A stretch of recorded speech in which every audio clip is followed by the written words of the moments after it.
All right, Honors Chem, this is a answers video for the lesson 6, and that is due on Thursday and Friday, depending on your period.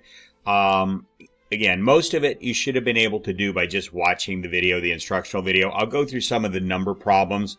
I did this in class with period 1, so let me go ahead and do these on the video in case you need some assistance with that. Okay, so you're trying to find the attractive charge. The first question, again, you can get straight off the video. Coulomb's law indicates the attractive force between two charged particles, and that's really what chemistry is all about. Protons attracting electrons, electrons resisting other electrons, or repelling other electrons, I should say. And that's what Coulomb's law is all about. So it gives a numerical value to that attraction and repulsion of protons and electrons. Or any charge. It could be charged molecules, ions, whatever it is. So we'll go on to the second one. So the formula that you're going to use is that the force, the attractive or repulsive force, is equal to Coulomb's constant times the quantity in charge 1, quantity in charge 2. Those are Q's. That's the way I make a Q, and that's the abbreviation for charge. And that's over the distance between the two charges squared. Alright, so now we just simply need to plug in the numbers. The hardest part of this problem for some of you might be doing the math or doing the arithmetic. So you want to get used to dealing with these kind of, with scientific notation and with some of these other notations here. So first of all, Coulomb's constant, you don't have to have it memorized, is this. Okay, so let's talk about this. These units of measure look kind of messy. What do they really mean? Here's what you need to understand is what they tell you is what units do all of your other variables in this problem have to be set in. So up here, for example, we have microcoulombs, but this unit of measure is in coulombs. So you have to convert microcoulombs to coulombs. This right here is a distance in nanometers, but this constant requires meters, not nanometers. So you have to convert nanometers to meters and know how to do that. So one thing that any kind of constant will tell you is it defines what your units of measure have to be. A Newton is something you may have learned about in physics. It's a kilogram meter per second squared.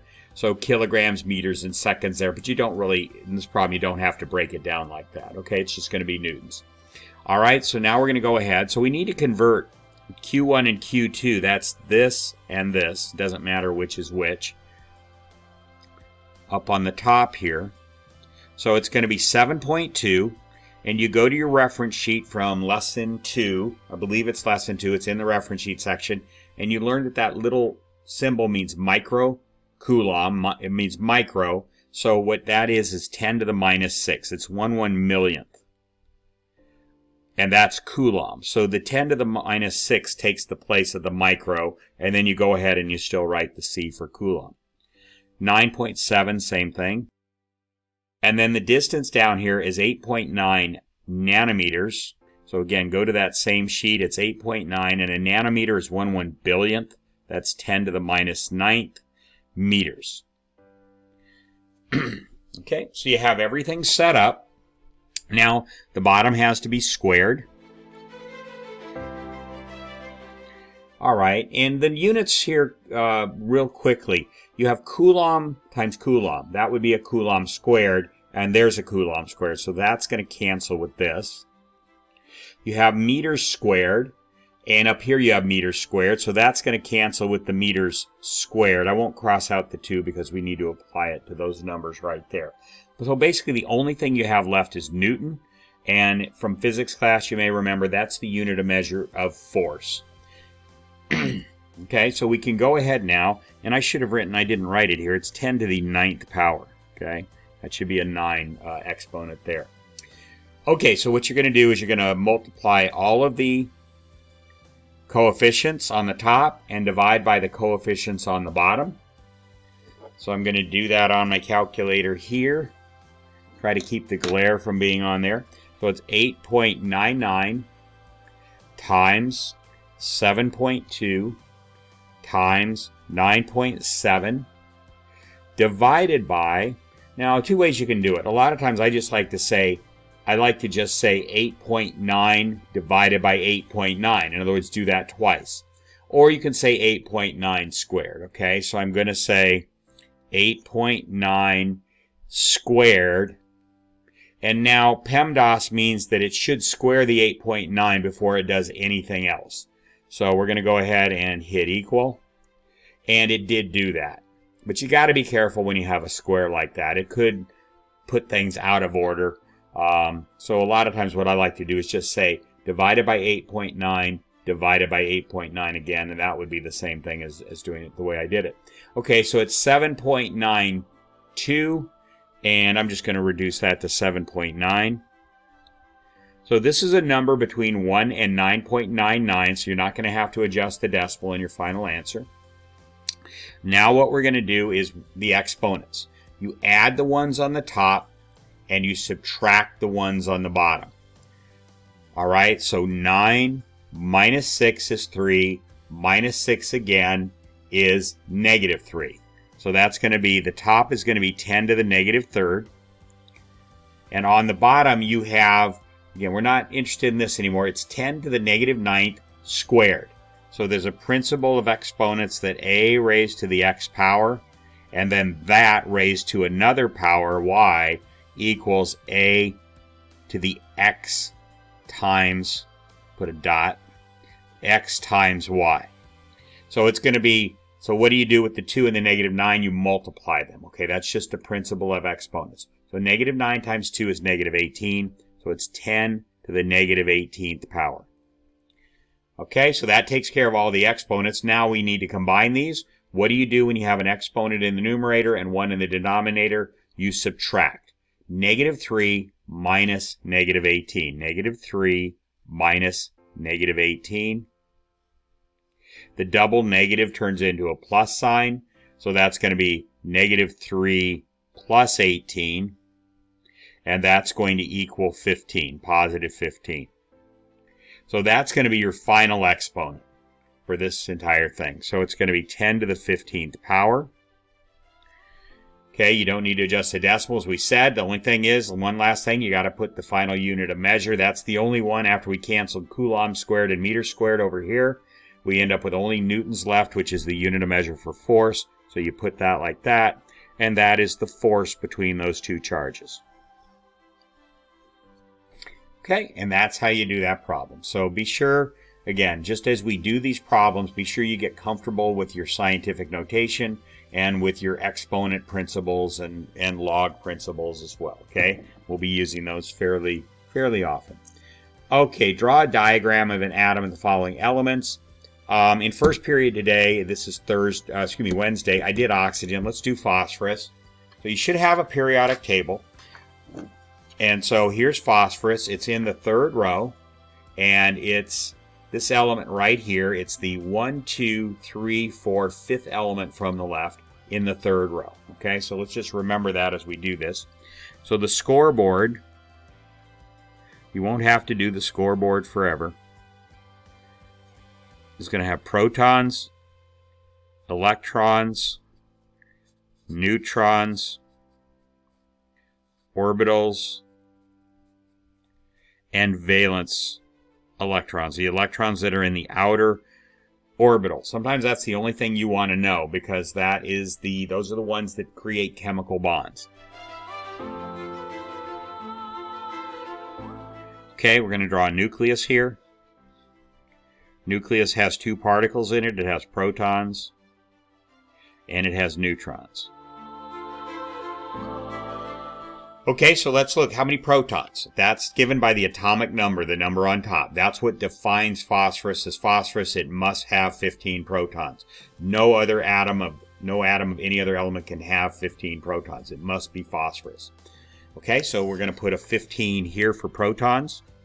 And when any atom is born, it has an equal number of electrons. That's positive charges balanced by negative charges.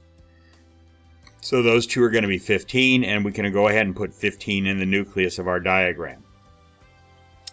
Then there's neutrons. So the most common isotope, phosphorus has an atomic mass of 30.97. That means the average mass of all of its isotopes is 30.97. But the most common isotope of phosphorus will be the whole number, the integer that this is closest to. And the number that this number is closest to is 31. You would round this up to 31. So the number of protons plus neutrons is 31. Now, why is that? Let's be sure you understand the reasoning for that. So the most common isotope, which is the one we're using, has a mass of 31. Each proton and each neutron has a mass of 1. And we're talking atomic mass units, 1 atomic mass unit. So a proton is 1 atomic mass unit, a neutron is 1 atomic mass unit. And protons and neutrons are the only particles that contribute to the mass of the atom. We don't count electrons because they're so small, so we ignore electrons. So if the mass of the isotope of this particular atom is 31, and each proton and each neutron has a mass of 1, and we're only counting protons and neutrons toward the mass of the atom, then that means that there must be a total of 31 protons plus neutrons together, the atom together. The total is 31 in phosphorus. So there's 31 protons and neutrons. Okay, we've already said that 15 of them are protons. So if we subtract those numbers, this one minus this one, we will get 16 neutrons. That's how many neutrons we have. So 16 plus 15, each have an atomic mass of 1 unit. That's a total of 31 for the atomic mass, which is the mass of phosphorus. And it's also the number of neutrons. So it's both the mass and the number of protons and neutrons. Okay, so this is going to go here, 16. I'm also going to put it in the scoreboard. Like that. Okay, now orbitals. That's simply what row is phosphorus in. So here's the first row up here that includes helium and hydrogen. The second row is here. The third row is here. Phosphorus is in the third row, so it has 3 orbitals. And so we can draw those like that. Okay, valence electrons. As I said before, sometimes that's the only thing you really want to know about the atom. You don't want to have to draw this whole diagram. So how do you know that? It's how many elements from the left. It's 1, 2, 3, 4, 5 elements from the left. So that means it has 5 valence electrons, 5 electrons in its outer orbital. Okay, so we filled the scoreboard. Now we're ready to place. We have 15 electrons in all to place.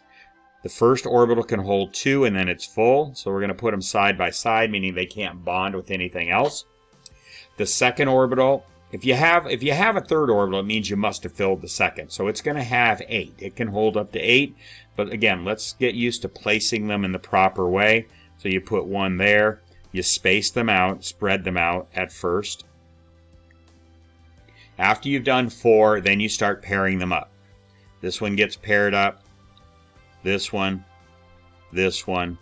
and finally this one. Okay, so 8 in the second orbital. That had to be filled because there's a third orbital. So we have 5 more electrons to go. Those are the 5 valence electrons. So there's 1, 2, 3, 4, and then the 5th one gets paired up like that. And that's your diagram. The key to that, though, is that you did space these electrons out. Because what this means is phosphorus, because it has 3 unpaired electrons, it can bond to another atom in those 3 locations. And that's really ultimately what you want to know in most cases about an atom, is how many sides can it bond on. Because that's what chemistry is about, is chemical bonds creating new compounds, new substances. So that's the final diagram for phosphorus. Okay, so you can do the rest of them exactly the same way. There's more examples on the instructional video. All right. Again, I'm just going to stick to the number type problems here. Let's do a Z number problem. And let's do magnesium. So magnesium is right here. It's the second element in the third row. So what an effective Z number is, it's how much pull electrons in the valence orbital feel from the nucleus. So if we look at magnesium, it has an atomic number of 12. That means it has 12 protons. All right, but there are electrons in between the valence electrons on the outside. There are electrons inside. Those are called core electrons. And they're kind of like clouds on a cloudy day. Clouds block the sun from you seeing the sun and the sun seeing you. And similarly, core electrons block those valence electrons on the outside from being able to feel the pull of the protons.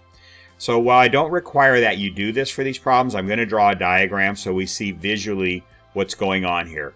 So magnesium has 12 protons and electrons. It's in the third row. It has 3 orbitals. It's the second element over. So the 2 of the electrons of magnesium are in the valence orbital. They're in the outer orbital. So let's go ahead and draw that real fast. And we can see that if we round this, it'll be 24. 24 minus 12 will be 12 neutrons.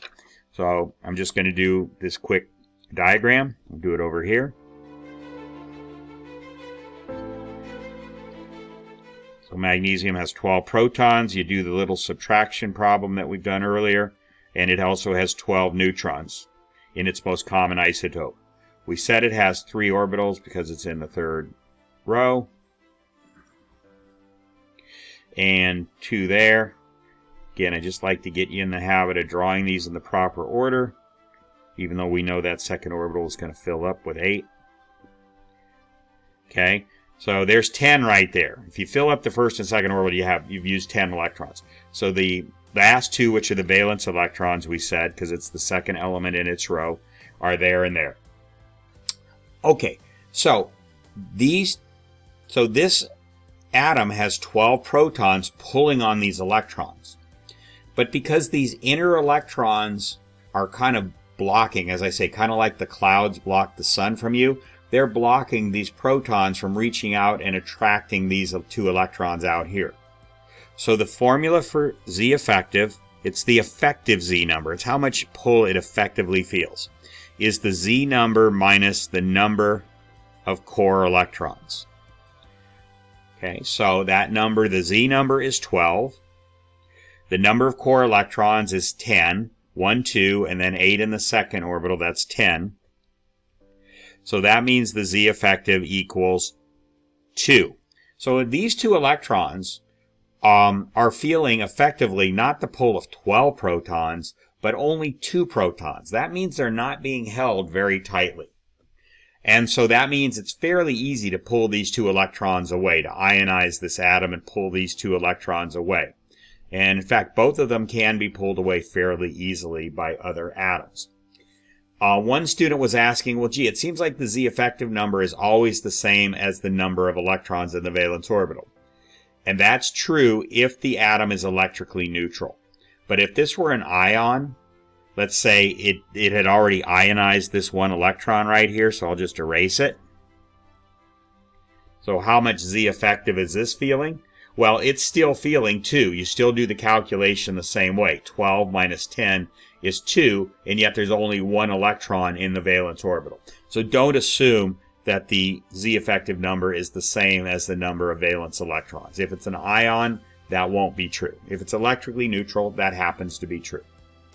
Okay, so that's the idea, is how much pull the electrons on the outside are feeling effectively.